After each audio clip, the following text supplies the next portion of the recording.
Ah, les autorités françaises sont très énervées depuis que Mohamed Bazoum a fait boum, c'est-à-dire qu'il a été renversé le 26 juillet. Pour l'opinion publique française, un président élu a été renversé par des militaires. Il est donc normal que la France, patrie des droits de l'homme comme on aime à la désigner, réclame son retour au pouvoir. Du point de vue africain, c'est différent. Bazoum avait quand même accepté d'accueillir au Niger 1500 militaires français chassés du Mali. Du coup, Macron donne son feu vert pour une intervention d'un commando des forces spéciales françaises basé au Niger. Le Bénin, la Côte d'Ivoire, le Nigeria et le Sénégal sont disposés à envoyer des troupes. Pour la première fois, des États africains se préparent à entrer en guerre, au nom de la démocratie, contre un de leurs voisins. Un pays dont la population s'est appauvrie au fur et à mesure, malgré la richesse d'un sous-sol et sa position stratégique dans le Sahel.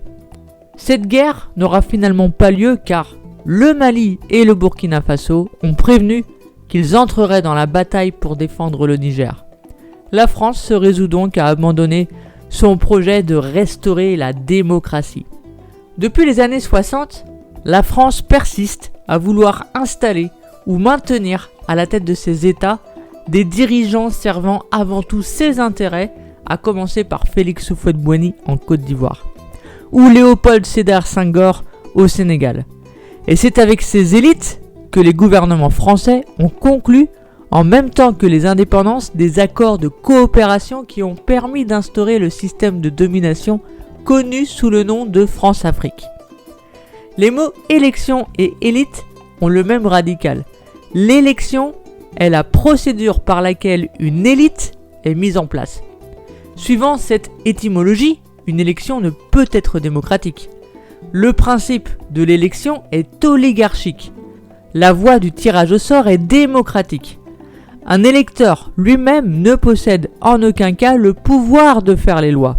On doit donc parler d'aristocratie lorsque les citoyens élisent des représentants sans avoir eux-mêmes le droit de gouverner. Au moment des indépendances, le Sénégalais Léopold Sédar Senghor et l'Ivoirien Félix Houphouët-Boigny seront les plus célèbres de ces premiers élus africains et deviendront les relais fidèles de la politique française en Afrique.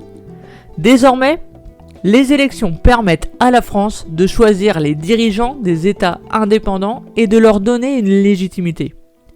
Il n'y a qu'au Togo que le gouvernement français échoue à placer un allié sûr à la tête du pays avec Sylvanus Olympio.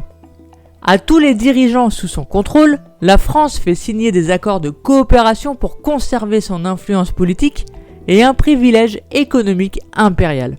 La France aura donc finalement utilisé les élections pour fabriquer, sélectionner une élite, tout en réussissant à tenir à l'écart les nationalistes, les panafricanistes et les communistes.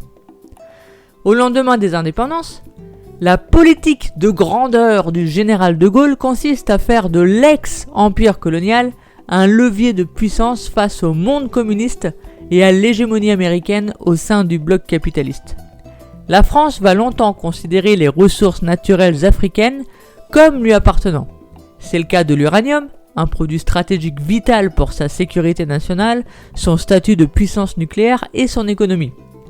Grâce au franc CFA, la France peut acheter en francs les matières premières produites en Afrique dans la zone franc au lieu de débourser des dollars.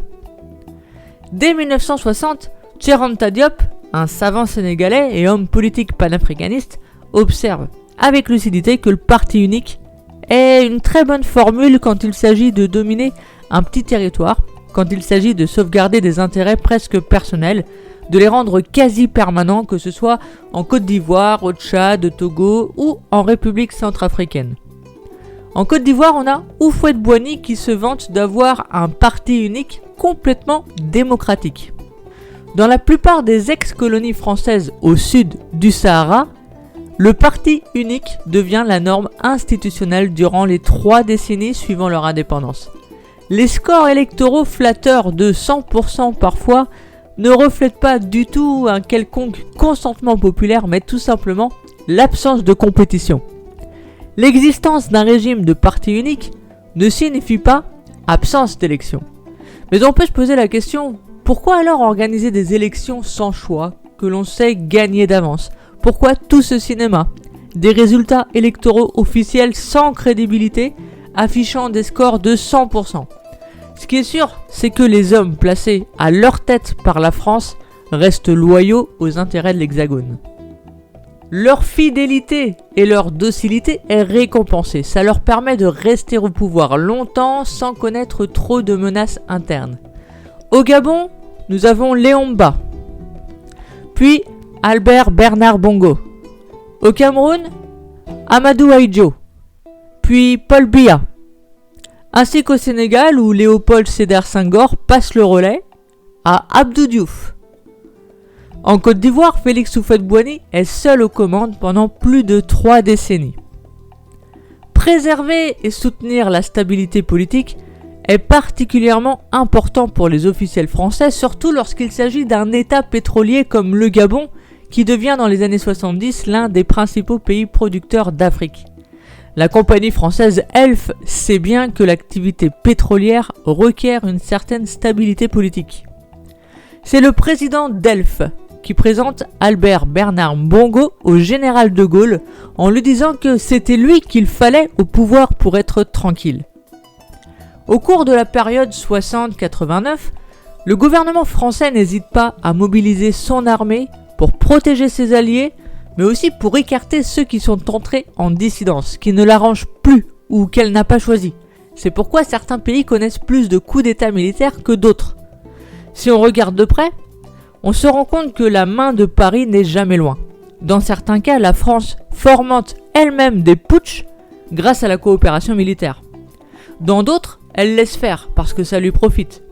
Ce n'est pas un hasard si la plupart des militaires qui prennent le pouvoir par la force au cours des décennies suivant l'indépendance ont été formés en France et ont pour certains fait partie de l'armée française pendant la période coloniale. Dans plusieurs cas, la France n'intervient pas directement, comme au Togo, où l'on a Sylvanus Olympio, qui entend diversifier les relations économiques de son pays et desserrer l'étau français, mais aussi lancer une monnaie nationale. Mais quelques jours avant le lancement d'une monnaie nationale, il est retrouvé assassiné, en 1963. Il est le premier président africain de l'ère post-indépendance à être victime d'un coup d'État et tué. L'armée française n'est pas non plus directement intervenue pour faire tomber Thomas Sankara, arrivé au pouvoir en Haute-Volta en 1983 à l'issue d'un coup d'État militaire. Révolutionnaire, panafricaniste, Thomas Sankara, qui rebaptise son pays Burkina Faso, pays des hommes intègres, veut mettre fin à la relation néocoloniale avec la France.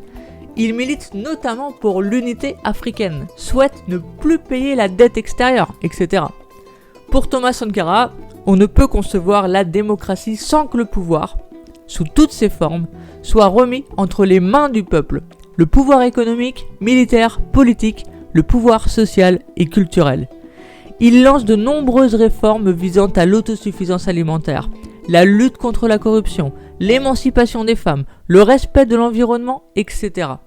Sankara est assassiné en 1987 lors d'un coup d'État orchestré par Blaise Compaoré, qui devient le nouvel homme de confiance et de main de la France et va asseoir son pouvoir par la terreur. Il sera chassé de la présidence en 2014. En fait, la France reste en retrait et n'agit qu'en coulisses, ce qui permet de donner l'impression qu'elle respecte la souveraineté des États africains. Comme au Sénégal, le gouvernement français soutient discrètement le président de la République, Léopold Sédar Senghor. Contre Mamadou Dia, qui incarne une menace. Alors que Mamadou Dia est réputé être un musulman pieux, son ouverture vers le monde arabe et la culture islamique est une source d'inquiétude pour la France, qui voit une menace pour son influence politique dans la région. Il avait en plus de ça un projet d'autonomie et d'émancipation pour la nation sénégalaise. Dia est finalement arrêté et il est condamné à la réclusion criminelle à perpétuité en 1963. Il est accusé d'avoir instauré un régime de terreur et s'être livré à des sacrifices humains. Il sera libéré en 1974 après 11 ans de détention dans des conditions cruelles. Dia étant écarté, Senghor devient le seul candidat à l'élection présidentielle du 1er décembre 1963. Non sans effusion de sang face aux protestations populaires, notamment à Dakar, où les forces de l'ordre ont tiré sur les manifestants. la répression du régime senghorien continue de plus belle et se trouve tragiquement illustrée par la mort, en 1973, du jeune militant et philosophe Omar Blondin Diop. En 1978, le Sénégal organise la première présidentielle pluraliste de son histoire. Les nombreuses irrégularités et les fraudes lors du scrutin consolident une victoire prévisible de Senghor. En 1980, il quitte le pouvoir de son propre chef. Il a porté son dévolu sur Abdou Diouf, son premier ministre depuis 1970, qui va inaugurer l'ère du multipartisme et restera au pouvoir jusqu'en 2000. Les dirigeants comme Mamadou Dia au Sénégal, Modibo Keïta au Mali ou Amani Diori au Niger, qui ont voulu s'engager dans une voie nationaliste, ont connu un destin funeste, tout comme Sylvanus Olympio. Les mouvements progressistes ont été réprimés, dissous, marginalisés, éliminés. Les quelques dirigeants se réclamant du communisme comme Thomas Sankara n'ont pu accéder au pouvoir que par des coups d'État avant d'être assassinés. À partir de la fin de l'année 89, le Gabon entre en ébullition avec des manifestations, des grèves, des émeutes, des pillages et menaçant d'emporter Omar Bongo qui ne s'en sort que grâce à une intervention de l'armée française. En démocratie ivoirienne, dont la France ne cesse de faire l'éloge, le gouvernement n'a eu de cesse, depuis le début des années 90, de réprimer les manifestations organisées par le Front populaire ivoirien, le parti ivoirien de Laurent Gbagbo. Sous la présidence de Mitterrand, la France est impliquée entre 1986 et 1993 dans pas moins de 10 interventions militaires pour soutenir les pouvoirs en place. Puis le multipartisme devient la norme dans les années 90. Cependant, les fraudes persistent avec le trafic de cartes d'électeurs, des bureaux de vote fantômes, des électeurs refoulés sans motif, la création de faux partis d'opposition, la répression, etc. Bref, le multipartisme a vite été dompté par les dirigeants qui se maintiennent au pouvoir. Idriss Déby, Denis Sassou Nguesso et Paul Biya restent inamovibles pendant 3 décennies. Omar Bongo, mort au pouvoir en 2009, a pour successeur Ali Bongo, son fils. Le Togo est devenu une dynastie avec Faure Gnassingbé qui a pris le relais de son père à sa mort en 2005. Au Burkina Faso, Blaise Compaoré reste à la présidence jusqu'à son éviction en 2014. En Côte d'Ivoire, la rébellion a divisé le pays en deux pendant 10 ans, suivie d'une intervention militaire de la France pour installer Alassane Ouattara au pouvoir en 2011, qui depuis lors gouverne à l'image des dirigeants du parti unique d'antan. Les officiels français cherchent à identifier le ou les candidats qui seront le plus à même de conserver l'ordre établi et de protéger, voire de faire fructifier les intérêts français.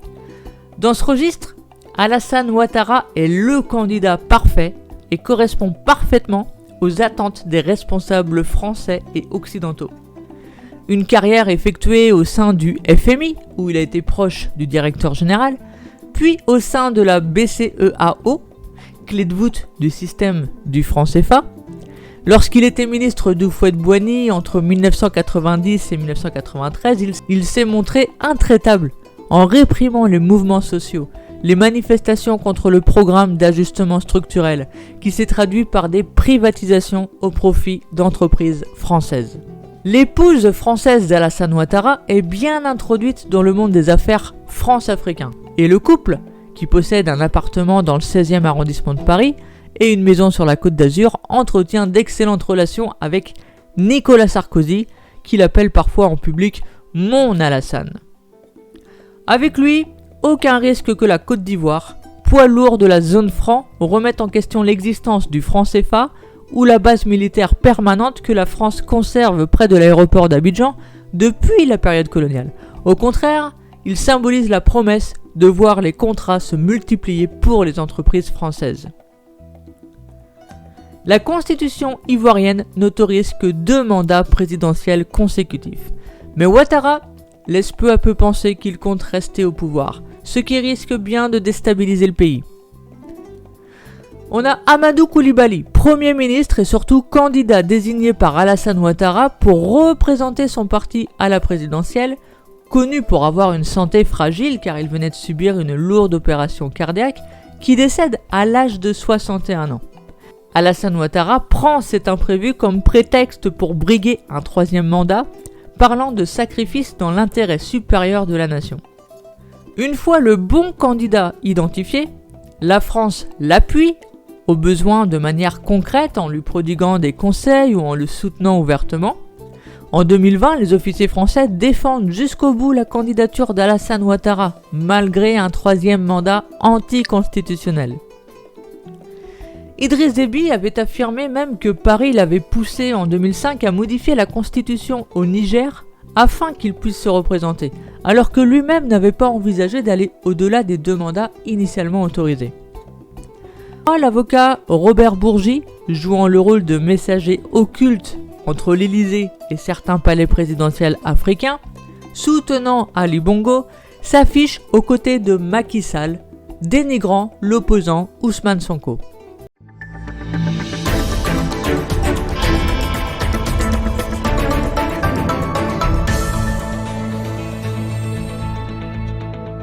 Est-ce qu'il a des chances de concourir en 2024? Franchement, ayant été avocat, il m'est difficile de répondre à cette question parce que la justice est souveraine et indépendante et c'est à elle de dire le droit. C'est à elle de dire le droit. Mais je peux dire, moi, vu de l'extérieur, à la lumière des événements en France, aux États-Unis et ailleurs, l'affaire Sweet Beauty est dangereuse. Elle est dangereuse. On a découvert le gaz, on a découvert le pétrole. Et, vous savez, je préfère que cette manne divine soit entre les mains d'un homme expérimenté, qui est Macky Sall, plutôt qu'entre les mains d'un novice qui n'a jamais exercé quelque fonction au sein de l'État. Au sein de l'État. Bon, certes, il est maire de Ziguinchor, bon, mais il n'a jamais été ministre, jamais directeur d'administration centrale, jamais tout. Mais quelle est l'expérience qu'il a?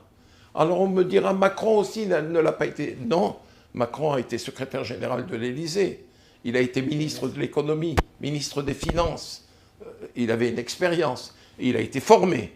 Mais cet homme, je ne l'ai jamais critiqué, il est intelligent, il a du charisme, il a une équation personnelle, il a une allure, il parle bien, il s'exprime bien, mais il n'est pas fait à l'heure actuelle pour la fonction suprême. Voilà. Mais il est aimé des Sénégalais. Aimé des Sénégalais, personne ne vous dira le contraire. Pas de tous les Sénégalais. Macky Sall n'est pas détesté.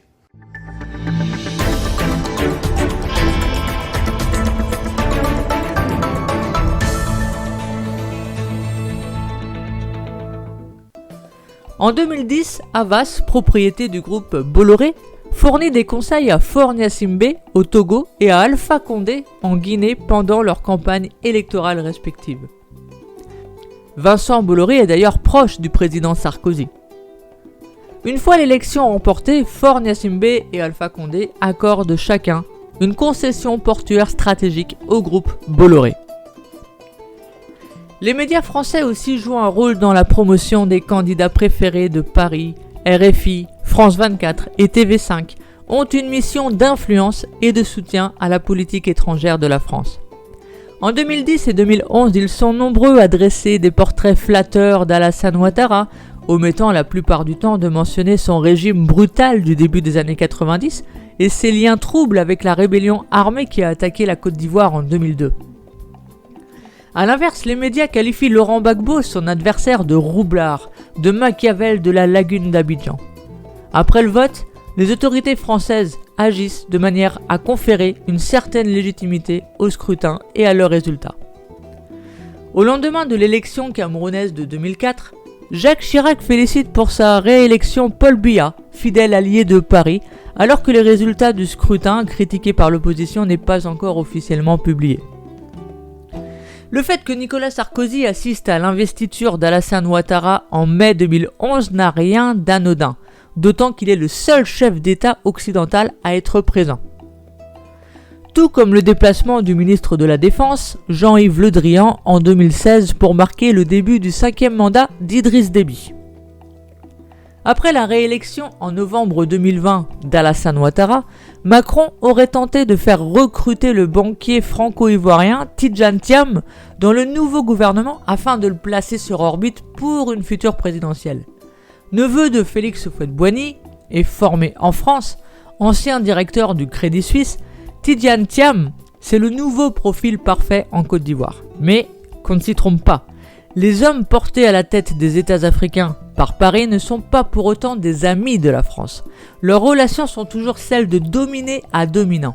Chaque président africain sait qu'il peut être lâché à tout moment s'il ne remplit pas la part de contrat. Certains dirigeants africains participent financièrement à la vie de partis politiques français ou à leur campagne électorale. Omar Bongo aurait entre autres contribué au financement de la campagne présidentielle de 2007 de Nicolas Sarkozy. Et c'est le prix pour avoir la paix en France-Afrique.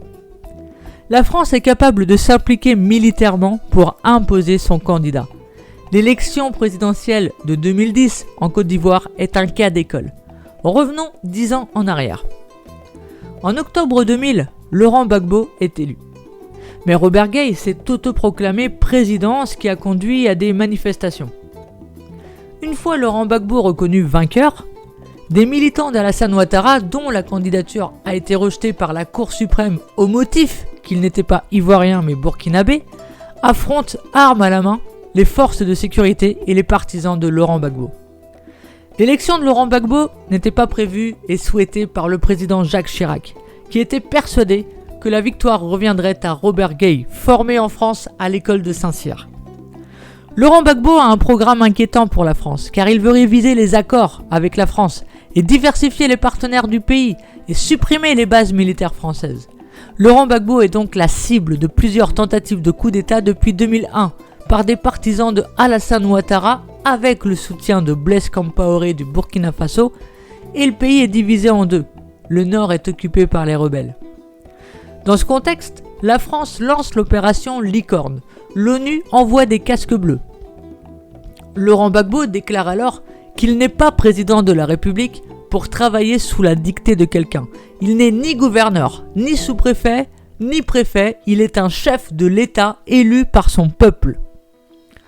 Puis Nicolas Sarkozy est élu et il apporte son soutien à son ami Alassane Ouattara. Sous la pression de la France, Gbagbo est contraint d'organiser les élections en Côte d'Ivoire malgré l'occupation du territoire par les rebelles armés et les risques que cela encourt. Il règne à l'Élysée une véritable hystérie anti-Gbagbo qu'il faut éliminer à tout prix. Le seul résultat acceptable est la victoire d'Alassane Ouattara. Le premier tour est marqué par de nombreuses irrégularités, peu médiatisées. Premièrement, la commission électorale indépendante qui l'a organisée est dominée par des partisans d'Alassane Ouattara. Deuxièmement, les partisans de Laurent Gbagbo ont été empêchés de voter par les rebelles dans le nord du pays. Troisièmement, les chiffres ont évolué de manière suspecte. En quelques heures, Bédier est passé de manière inexplicable de la 2e à la 3e place et Ouattara de la 3e à la 2e. Et de plus, le nombre d'électeurs est supérieur à celui du fichier électoral. Henri Konan Bédier, celui-là même qui a créé le principe d'ivoirité pour écarter Alassane Ouattara au début des années 90, conteste ces résultats. Le second tour ne se passe pas mieux que le premier. De nombreux bureaux de vote comptent plus de votants que d'inscrits. Certains bureaux de vote annoncent 100% pour Ouattara. On a des bourrages d'urnes, le transport des procès-verbaux par des personnes non autorisées, l'empêchement de vote des électeurs, l'absence d'isoloir, etc. Exemple, les résultats de la vallée du Bandama, dont voici le procès-verbal original. Livrons-nous à un petit jeu de calcul des voix du docteur Alassane Dramane Ouattara, candidat du RDR soutenu par le RHDP. À Katiola, le candidat Alassane Dramane Ouattara a 38 416 voix. À Bouaké, il en a 42 070. À Béoumi, 19 058. À Dabakala, 34 398. Et à Sakassou, 15 656. La somme de ces résultats donne un total de 149 598 voix pour le candidat du RDR dans la vallée du Bandama.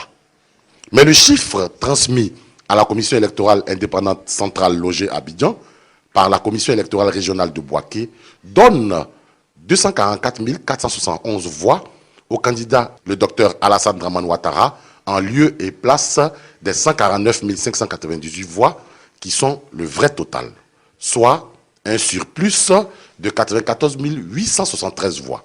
Toute chose qui a heurté le bon sens logique de certains commissaires de la CEI et certainement du président Youssouf Bakayoko, en plus de tous les événements qui ont empêché le scrutin de se dérouler dans des conditions démocratiques. Du coup, le nombre de votants dans la vallée du Bandama, qui est la somme des suffrages exprimés dans cette région et des bulletins nuls enregistrés, est de 184 077 voix, pendant que les suffrages exprimés eux-mêmes sont de 286 260 voix. Les suffrages exprimés seraient donc supérieurs au nombre de votants. Le Conseil constitutionnel arrivera-t-il à dénouer ce nœud gordien? Tous les regards sont désormais tournés vers cette haute juridiction de l'État de Côte d'Ivoire.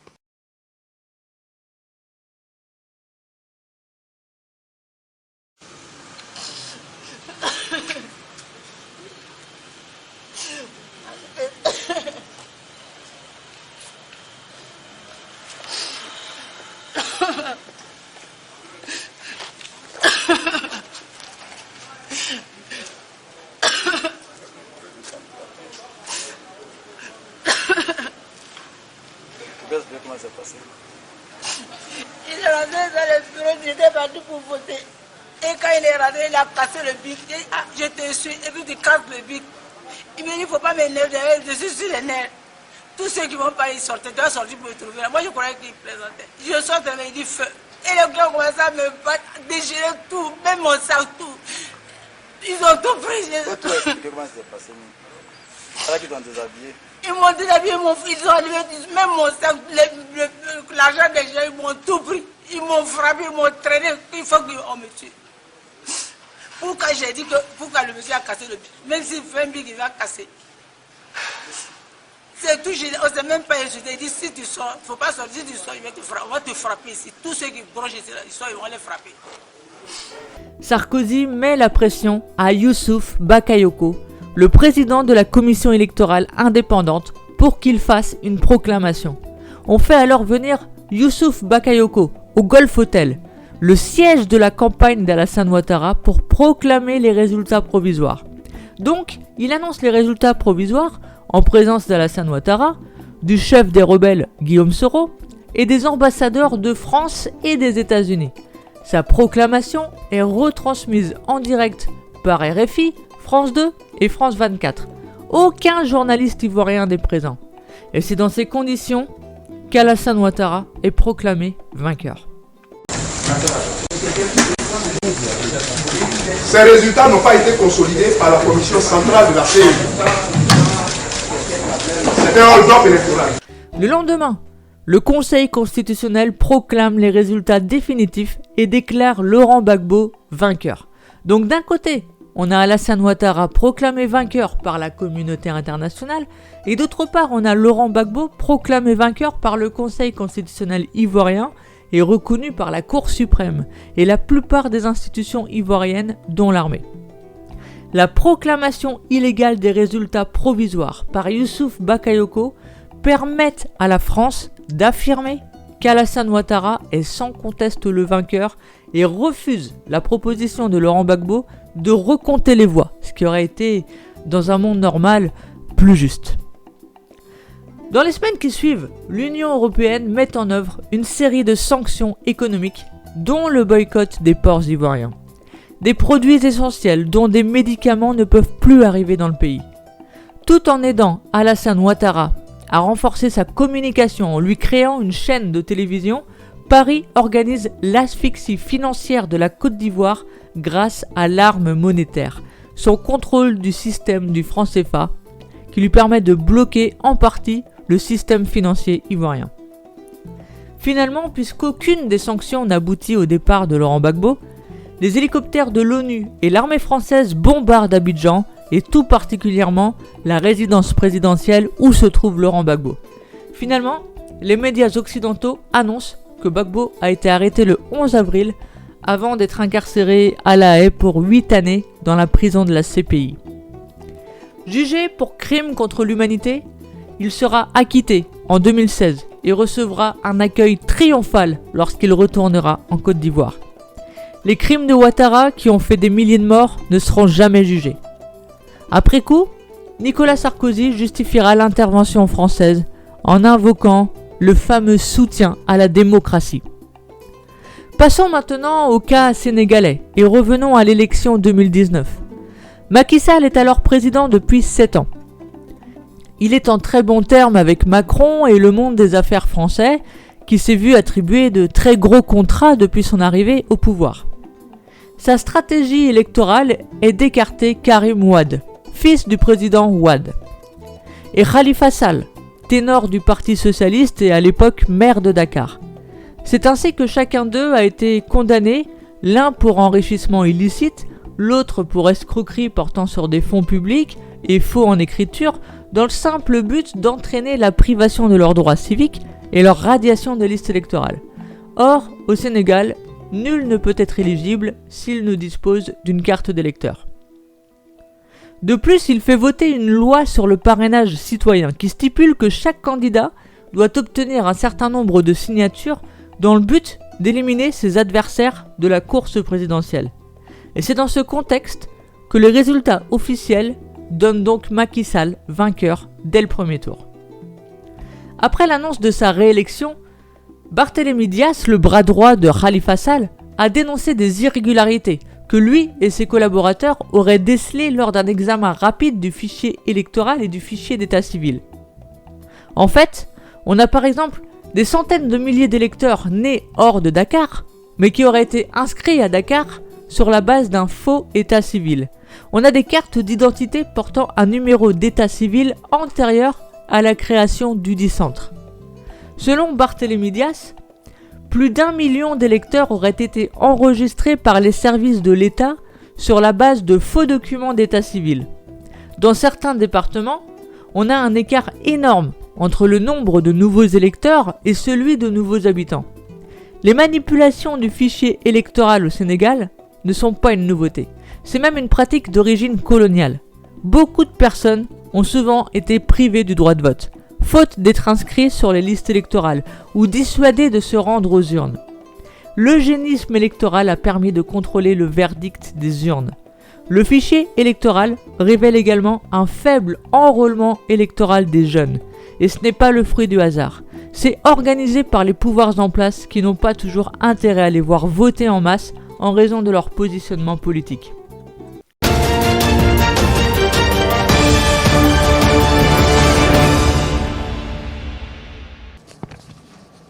Ces actes ont fini de décrédibiliser même notre carte nationale d'identité biométrique. Malgré un investissement faramineux et ahurissant de plus de 52 milliards de francs CFA, certains pays de la CEDEAO ne reconnaissent même pas cette pièce nationale d'identité. En conclusion, c'est l'avant-dernier point. Au vu de tous ces constats, manquements, tripatouillages, nous informons l'opinion nationale et internationale et nous confirmons que ce mardi 2 avril 2019, la cérémonie de prestation de serment à laquelle nous assisterons ne reposera sur aucune légitimité électorale et surtout sur aucune crédibilité républicaine. En recommandation, c'est le dernier point.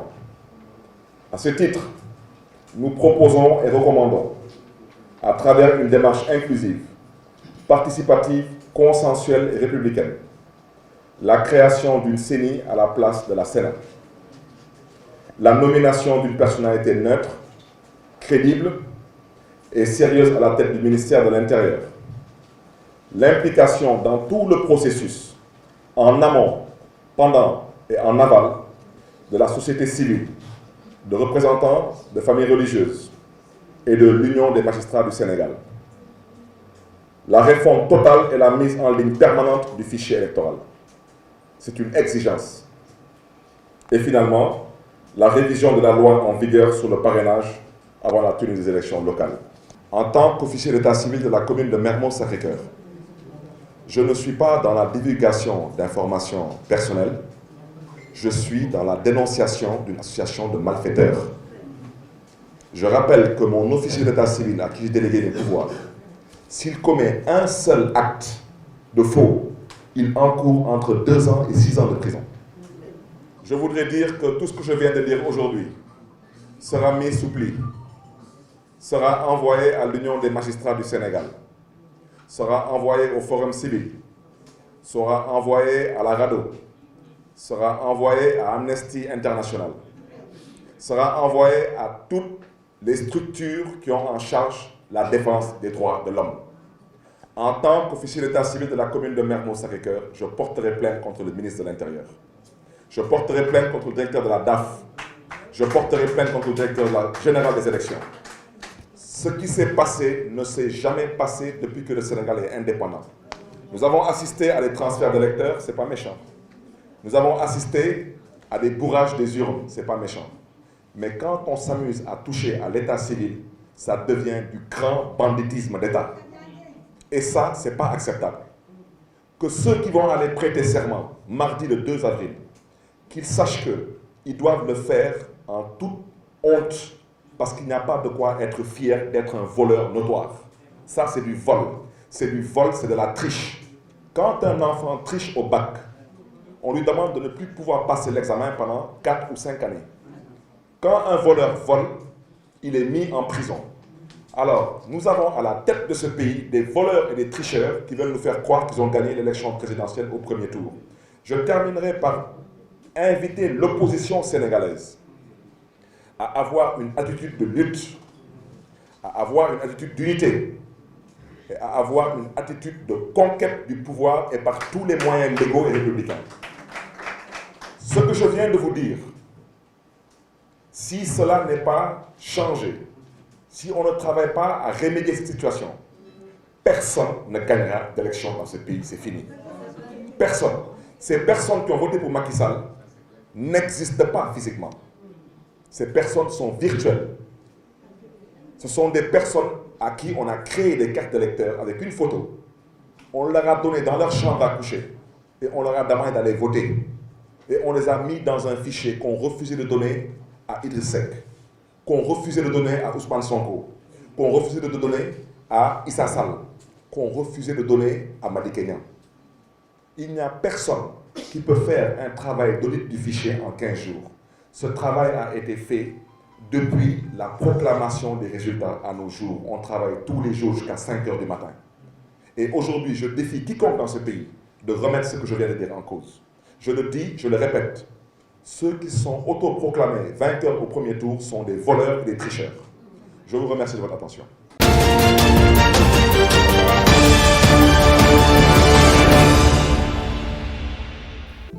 Après l'arrestation de Ousmane Sonko en 2021, la jeunesse est le fer de lance de violentes manifestations spontanées. C'est cette mobilisation qui a permis la libération du leader de l'opposition. Plus d'une dizaine de personnes y ont laissé leur vie. Mais par contre, pour les observateurs français, tout s'est très bien passé dans le calme absolu. La démocratie a triomphé. Ils participent à la mise en œuvre du droit impérial, car leur démarche consiste à civiliser les pays africains via l'organisation d'élections sous la surveillance de la communauté internationale.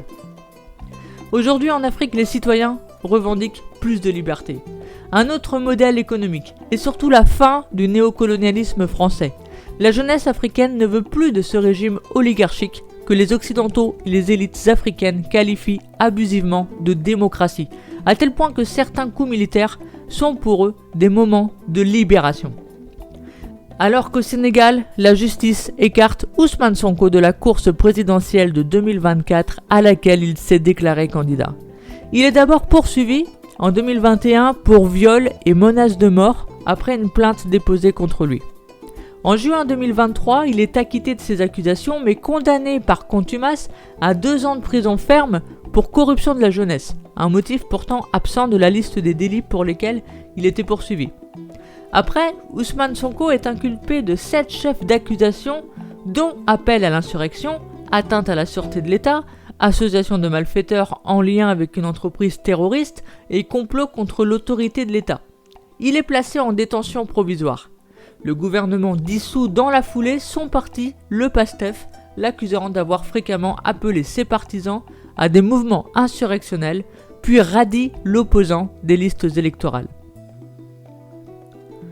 En Côte d'Ivoire, l'instauration d'un système de parrainage citoyen permet à Alassane Ouattara d'éliminer en 2020 plusieurs adversaires, tandis que certains des poids lourds de l'opposition sont tenus éloignés du pays. Parmi eux, Guillaume Soro en exil en Europe, et Laurent Gbagbo placé en résidence surveillée à Bruxelles après avoir été acquitté par la CPI. En 2021 et 2023, la réponse des forces de sécurité sénégalaises à des manifestations de soutien spontané à Ousmane Sonko, qui se sont transformées en émeutes à Dakar et dans plusieurs autres villes, est particulièrement meurtrière. 37 personnes sont tuées, la majorité ayant été visées par des tirs à balles réelles. Donc, les processus électoraux et les manipulations constitutionnelles conduisent presque systématiquement à des violences avant, pendant ou après les scrutins, faisant des périodes électorales les moments les plus sanglants de la vie politique. Mais la France adresse tout de même une lettre de félicitations au président réélu dans le sang. Le message est clair. Tant que les dirigeants du précaré veillent sur les intérêts de Paris et ceux de la communauté internationale, ils peuvent porter autant de coups de couteau qu'ils veulent aux principes démocratiques. Économiquement, la population souffre tandis que l'économie du pays profite particulièrement aux entreprises françaises. Le Sénégal s'est endetté auprès de la France à hauteur de 230 millions d'euros pour un train devant rallier Dakar à l'aéroport Blaise Diagne, dont la construction et la gestion ont été confiées à des groupes comme Alstom, Eiffage, Engie, la RATP, la SNCF, Thales. Pareil en Côte d'Ivoire, la construction d'un métro à un prix exorbitant est confiée aux entreprises Bouygues, Alstom, Colas Rail et Ecolis. La plupart des jeunes n'ont pas de travail, d'où le choix fait par certains d'entre eux de se mobiliser, que ce soit dans les pays du Sahel pour demander le départ des troupes françaises, ou au Sénégal pour soutenir Ousmane Sonko, leur espoir de rupture face à la traque judiciaire dont il est l'objet. Pour trouver de quoi assurer sa subsistance et celle de sa famille, cette jeunesse se trouve contrainte de faire le choix de l'exil hors du continent, soit légalement, soit à travers les routes périlleuses et souvent mortelles de l'immigration dite clandestine, par le désert et par les mers. D'autres dirigeants ont accepté de rogner la souveraineté de leur pays sous le prétexte de la lutte contre le terrorisme, c'est-à-dire contre les mouvements armés qui se sont répandus dans le Sahel après l'intervention militaire destructrice de l'OTAN en Libye en 2011. À partir de 2013, les dirigeants du Mali, du Niger et du Burkina Faso se laissent dicter leur politique de défense par la France. Paris renforce ses implantations militaires dans la région, déployant l'opération Serval en 2013, puis l'opération Barkhane à partir de 2014, soit plusieurs milliers d'hommes censés lutter contre la présence des groupes armés, liés pour certains à Al-Qaïda et à l'État islamique. Les citoyens n'ont pas été consultés avant d'autoriser ce déploiement de longue durée. La population est même choquée et voit la situation sécuritaire se dégrader et les bavures se multiplier. La présence militaire de la France est vue comme un moyen d'y défendre ses intérêts géostratégiques dans la région qui regorge de matières premières. Ce contexte de chômage, de misère accrue, d'élections truquées, de liberté, de souveraineté confisquée, d'humiliation permanente, de forte présence de l'armée étrangère et d'impasse sécuritaire pousse une partie de la population à se révolter et à exprimer son ras-le-bol vis-à-vis de ceux qu'elle tient pour responsables de cette situation, les dirigeants africains et les puissances occidentales, et plus particulièrement la France. La jeunesse multiplie les critiques contre les présidents africains qualifiés de sous-préfets, de pions, de marionnettes de la France. Elle les accuse de ne pas chercher à sortir du système du franc CFA et de se plier au diktat de Paris.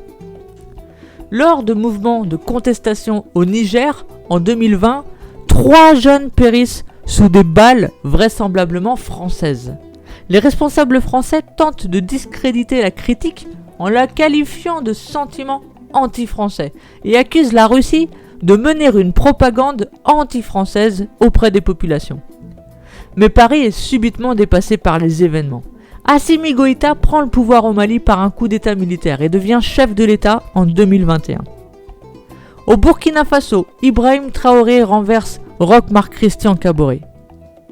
En 2023, le général Abdourahmane Tiani fait tomber Mohamed Bazoum au Niger. Ces trois putschistes n'ont pas de difficulté à réunir des foules immenses. C'est parce qu'ils mettent fin les uns après les autres à la présence des troupes françaises sur leur territoire, rompent les accords de défense et finissent par demander le départ des ambassadeurs de France.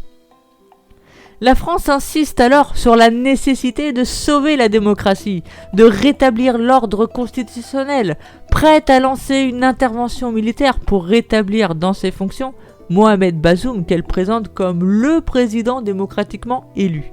La France est toujours prête à rétablir la démocratie par les armes. La France se trouve enfin face à un groupe de dirigeants qu'elle n'a pas désignés. Et la présence de la Russie ou de la Chine offre la possibilité aux États africains de diversifier leurs partenaires.